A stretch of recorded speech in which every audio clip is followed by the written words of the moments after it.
Hi everyone, and welcome back to From My Kitchen to Your Kitchen. I hope everybody's having a good week. Today's Friday, so that's a good thing. Weekend's coming. But before we start today's show, I wanted to go over some items that I feel are essential for your pantries that you can use almost in not every dish, but a lot of recipes call for these items. I consider them essential staples. So the first item that I use a lot of is broth, chicken broth. So I always have this in my pantry. And if you open it up, you can always put it in the refrigerator. It's good for a long time. Then we have beef broth. Sometimes recipes call for beef broth. Once again, I buy it in this container. Then another essential is olive oil. I use olive oil in almost every recipe. So that's something I keep on hand. I also have olive oil cooking spray, because a lot of times the recipe will call for a cooking spray. Spray your pan first, so I usually use olive oil. And then I use white cooking wine. A lot of recipes call for this, so I always have a bottle of this in my pantry, and it does not need to be refrigerated. Next is breadcrumbs and panko crumbs. Now, a lot of recipes will call for seasoned panko or breadcrumbs, but what I do is sometimes, and I have this as an essential, is I have Italian seasoning, and I just put some of that in my breadcrumbs and call it a day. Then also lemon juice. That's pretty popular in a lot of recipes. This bottle will go a long ways. And of course we have garlic, and I use minced garlic in a jar. It goes a long way, then I'll have to do a lot of work beforehand. So that's another thing, I keep it refrigerated. And then last but not least is an onion. Recipes call for onions all the time. I use red onions, but it's not necessary. So that's pretty much it. That's what I have in my recipe, my pantry. So let's get started with today's show. See you in a minute. Okay, so today we're gonna make baked chicken Parmesan, okay? And it's pretty easy. There's not very many ingredients at all. I'm going to make a serving for 2, but it's very easy to make a serving for 4, even 8. So this serving takes 1 large chicken breast. So that's what we have here. So if you were gonna make a serving for 4, you'd want 2 chicken breasts. And pretty much we're just going to go ahead and cut this in half.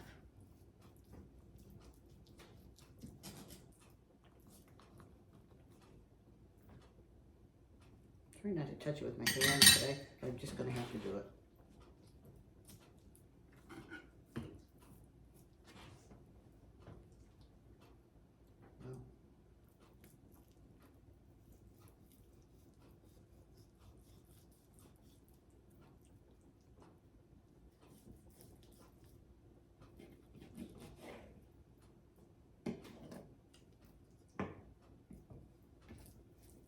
Well, that didn't work out too good. That didn't look much like a chicken breast there, but it'll do. Somebody that wants a smaller portion. So I'm gonna cut a little bit of the fat off.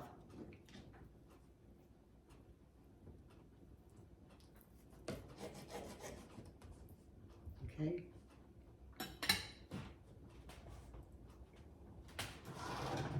Have to wash my hands, touching chicken.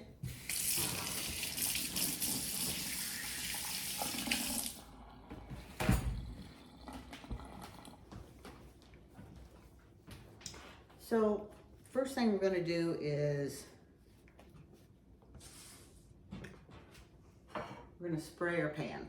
And I'm using the olive oil spray. And while I'm doing all this prep work, I do have the oven preheated at 450. So the first thing you're going to do is take some butter, melted butter. This is probably about 2 teaspoons, and put it on top of the chicken breast. Just spread it all around.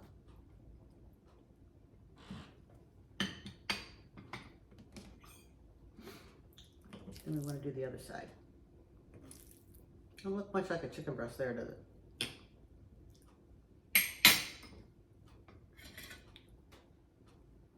Put some more on there. Now you can use olive oil as well. I mean, if you wanted to instead of butter. So, next thing we're going to do is I have breadcrumbs seasoned, and I season them with Italian seasoning. And I have a couple tablespoons of Parmesan cheese mixed in the breadcrumbs, okay? And I just use regular breadcrumbs and I season them. So that's pretty easy. In the meantime, I guess I said I have the water starting to boil. Also, I have a pan there of tomato sauce. I'm using some spaghetti sauce that I had made last time. You can use marinara sauce. I checked the difference between the two. Marinara sauce has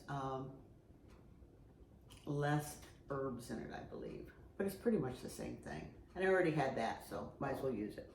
So what you're gonna do is you're gonna take your chicken breast and put it on your crumbs. Just get it coated. Okay. And I probably always have more breadcrumbs than I need. Shake it off and put it in the pan. And then we do the next one.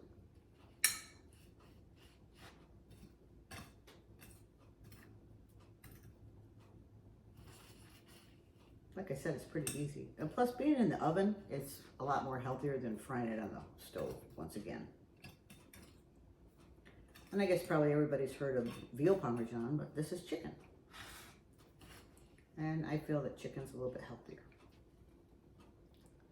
So there's our 2 halves of 1 chicken breast. We'll just fold it like that. So the oven is preheated. So we're gonna go ahead and put these in for 25 minutes. So we'll go ahead and put those in now.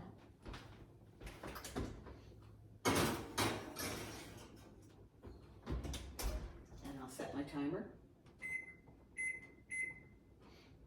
because if I don't, I will forget.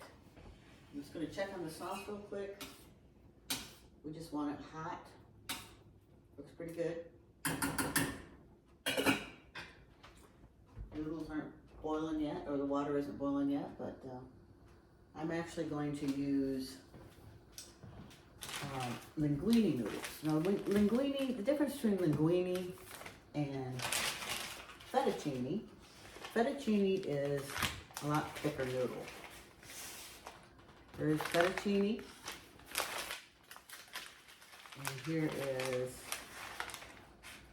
just put 2 together, linguine. So quite a difference in the size of the noodle. I don't know if you can see that or not. So I thought I would just, it's almost like spaghetti, but it isn't spaghetti. So we're going to use linguine. And that will cook approximately, can't remember, 8 to 10 minutes. I like to time it just right. So hopefully it's boiling by the time I get down to 10 minutes. And then we can add the noodles. So while that's cooking, I just wanted to tell you a little story of how I first started cooking. It's kind of a funny story, really. My mom always cooked for 8 of us children. And so when I was under 10 years old, of course I went through the brownie stage. I was in brownies, I was in Girl Scouts, and I was also in 4-H club. And so we went to the leader's home and learned how to cook one day during our little session. And I was so excited. I came home, I said, Mom, you know, I'd really like to make this. We made it at 4-H tonight. It's called Cinnamon Apples. That's funny because when I said I was going to do a cooking show, my brother called me up and said, are you going to do those candied apples? And I said, well, think they're called cinnamon apples, but no, I don't think so. I've never made them since. So, you know, I was all excited, and I came home. Mom said, sure, you can make them. So I made them. They were apples boiled on the stove somehow. I don't know. I know it took sugar and I don't know what else. And so I got all done, and I said, Dad, you want to be the first one to try it? And he said, sure. So he sat down at the table, and I served him, and he took a big old mouthful. They smelled good, and the look on his face was to die for. He said, I can't eat this. This tastes terrible. I go, what's wrong with it? He said, it's too salty. Well, then I realized, and Mom probably pointed it out to me, instead of 1 cup of sugar, I used 1 cup of salt. Because, like, to me, when I was little, they both looked alike. So, needless to say, that whole pot of candied or cinnamon apples had to be thrown away. But I would like to thank Joanne Coombs, my 4-H leader, for teaching me that very first cooking lesson, I would say. When I was under 10, I'm glad she did, because, you know, I learned from my mistakes. I now look very carefully when I'm doing salt and sugar. I don't know how I would have mistaken that anyway, but I did. So, anyway, that's my little story behind that. I'm sure I did take home economics in high school, but I don't think they teach that anymore. I'm not real sure. It would be nice if they did, because we did cooking and sewing and stuff like that. So, all right, well, while that's cooking, I'll come back. I want to turn on my light and check it out, see what it looks like in here. And I'm sure it's cooking away, still got 20 minutes. So I was just going to ask anybody, do you still have these pot holders? My daughter made these for me many years ago, and they are my favorite because they're just the right size. It was one of those little loom machines or whatever. So it was pretty cool. So anyway, all right, well, we'll be back in a minute when it's time to take it out and go to the next step. Oops, it didn't turn off, sorry. Okay, so we're back. The chicken is done, the timer went off, so we'll go ahead and take that out.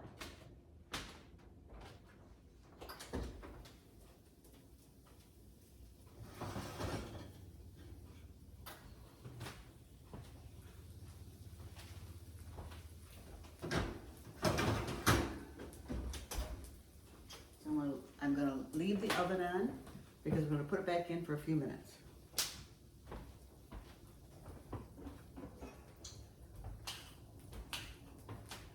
Now we want to take some of our sauce that we've had cooking over there, and we're going to put a little bit on top.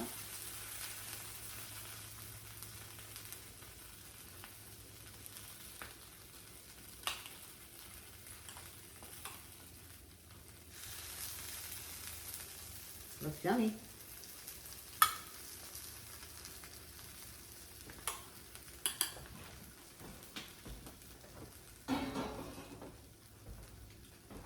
And we have some sauce left over because we'll be wanting to serve that with our noodles.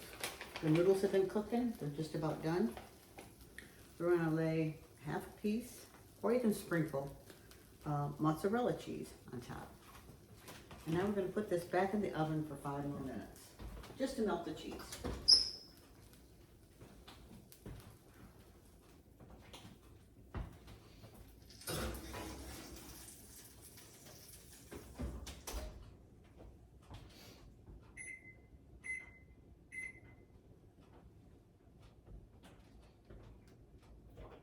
I think the pasta noodles are probably about done.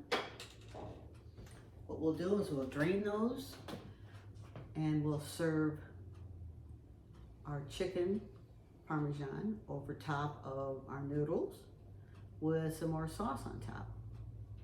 Oh, I have to tell you something that's really exciting. I got excited today because I got a mug that says from my kitchen to your kitchen. And I was just trying it out, sent it to myself, so I kind of like it, but I think it might need a little logo or something on there. So we're working on it. Okay, so that was pretty easy. That's really a 30-minute meal. I mean, it only takes you 30 minutes. The chicken cooked for 25 minutes, I think. And yeah, and noodles for 10 minutes. Putting it together maybe was 10 minutes, the most. So that's pretty good.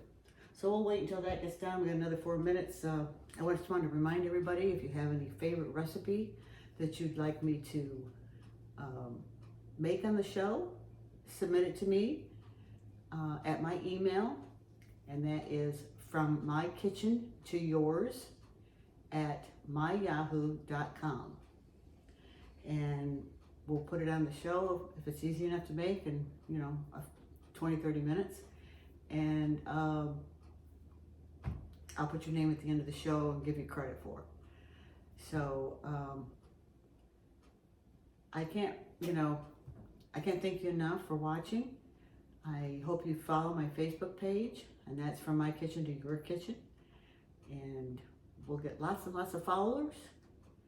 And so we'll go ahead and check on that right now, the chicken, and see what it looks like. It's just about there. I wanted to say, are there any questions? But you obviously can't answer them right now or ask them. So I will post the ingredients of the show on my Facebook page, so you can make it yourself at home. It's pretty easy. And the next episode, we'll do the same thing. So let me go ahead and take it out and you can see what it looks like.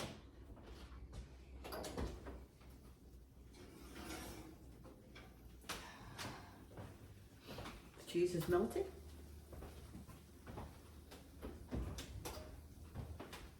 Turn this off before I forget. And that's pretty much it. So I want to thank you again for watching. And just remember, let's make cooking fun. And we'll see you next week on My Kitchen to Your Kitchen. From My Kitchen to Your Kitchen. Thank you. Have a great week.